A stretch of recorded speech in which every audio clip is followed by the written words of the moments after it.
Hello, my name is Jake Morris, I'm Kelton Ekblad. And I'm Sarah Soft. and today we're talking about Snapchat and the amazing things that they have done as a company and as an app. So with that being said, we're going to jump right into it. We'd like to start with an overview explaining what they are, what they do, and what Snapchat really is.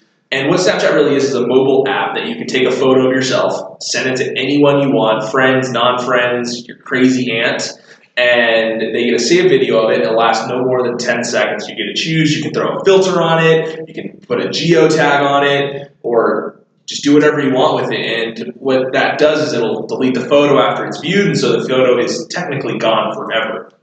Snapchat was invented by three people: Evan Spiegel, Bobby Murphy, and Reggie Brown. However, Reggie Brown, long story short, was bought out within a couple months or a couple years after Snapchat got its ball rolling for around $16 million. Snapchat originally started as an app called Peekaboo. It didn't really go. A couple months later, they revamped, rewrote, and they renamed it Snapchat, and what we now use today is Snapchat. Snapchat went public in April of this year of 2017, and they were estimated to be worth around $35 billion. The value usage is very extremely interesting because it's very popular as a social media. So if you're in social media, you use it, etc. And what makes it that great idea is you take the photo, you send it, and someone gets to look at it for 10 seconds, and then boom, it's gone. It was used to be very private. It was used to be very secluded, so when it was used, it's done. Lastly, the value exchange is it's free, so everyone likes the word free. It's in everyone's budget. Businesses use it on a daily basis through advertising, through sending photos, to promote their products, and that's how Snapchat really makes its money, is by charging people for its advertising fees. And another really cool, interesting fact about Snapchat is that a lot of media, a lot of news programs, they use it so that they can get their word out, they can get their name out, and promote themselves.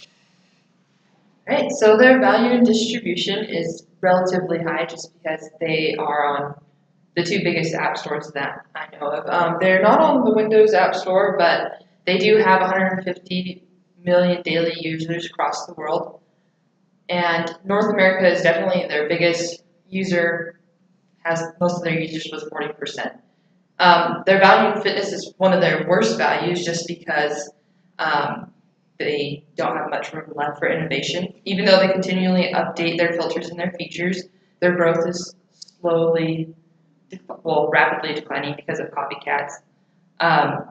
Their development of the Snap Spectacles and rebranding as a camera company, they're trying to reinvent the camera. I don't know how much that's going to help them, but their CEO also made some remarks about expanding into third world countries that could harm them in the future, just because India, which is a third world country, has one of the largest up-and-coming internet markets.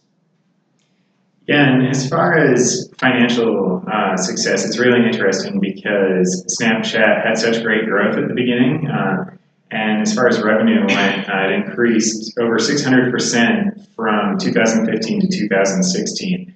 However, at the same time that their revenue was increasing like that, they took a huge operating loss last year of $514.6 million. In a statement released from the company, they said they're unsure if they're ever going to be able to maintain sustainable profitability. So the future of Snapchat from a financial standpoint might be kind of shaky. Another interesting thing relating to the governance of Snapchat is their decision during their IPO to basically limit shareholder responsibility by not giving shareholders voting rights, which is an almost unprecedented action during IPOs, because usually that's a very large incentive to buy control in a company. The reasoning behind that might be to just maintain, control throughout the smaller group of insiders and early investors at Snapchat. To conclude, I would say that Snapchat is a very entertaining app that gives a lot of people a lot of access to media, news, and all sorts of things like that.